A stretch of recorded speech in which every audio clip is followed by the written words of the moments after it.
September 27, 2024. Memorial of Saint Vincent de Paul, Priest. A reading from the Book of Ecclesiastes.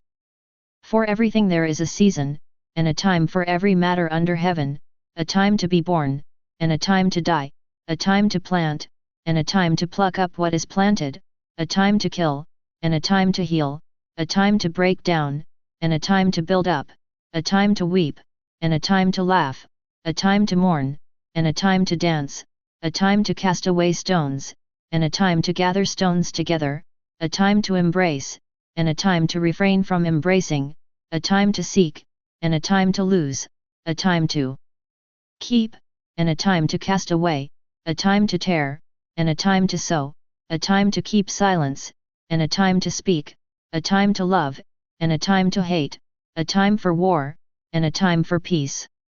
What gain has the worker from his toil?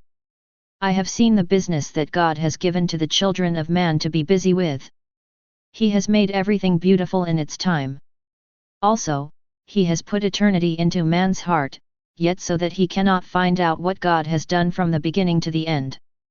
The Word of the Lord. Responsorial Psalm. Response: Blessed be the Lord, my rock. Blessed be the Lord, my rock. He is my merciful love, my fortress. He is my stronghold, my Saviour. My shield in whom I take refuge. Blessed be the Lord, my rock. Lord, what is man that you regard him? The Son of Man that you keep him in mind? Man who is merely a breath, whose days are like a passing shadow. Blessed be the Lord, my rock. Alleluia, alleluia. The Son of Man came not to be served but to serve, and to give his life as a ransom for many. Alleluia. A reading from the Holy Gospel according to Luke. Now it happened that as Jesus was praying alone, the disciples were with him. And he asked them, Who do the crowds say that I am? And they answered, John the Baptist. But others say, Elijah, and others, that one of the prophets of old has risen. Then he said to them, But who do you say that I am? And Peter answered, The Christ of God. And he strictly charged and commanded them to tell this to no one, saying, The Son of Man must suffer many things and be rejected by the elders and chief priests and scribes, and be killed, and on the third day be raised. The Gospel of the Lord. Reflection. Friday, 25th week in Ordinary Time.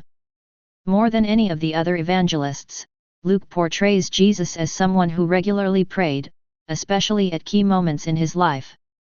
At the beginning of this morning's Gospel we find Jesus at prayer. I am struck by the statement that he was praying alone in the presence of his disciples. It seems that Jesus did not have to be separated from others to become prayerful, he could be in deep prayerful communion with God while in the presence of his disciples.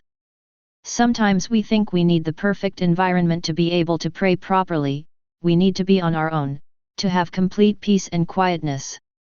Yet, Jesus teaches us that prayer is possible anywhere at any time.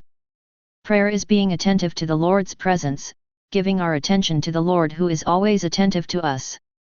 We can be attentive to the Lord even in the company of others who are not praying. Having prayed for some time, Jesus went on to ask 2 questions of his disciples. Luke seems to be suggesting that the questions that Jesus asked formed within him while he prayed.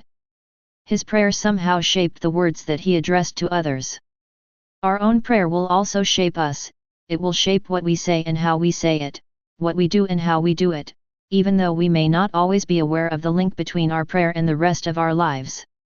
In prayer we open ourselves up to the Lord's powerful presence, we give him scope and space to influence our thinking, our speaking, and our doing, indeed, the whole of our lives.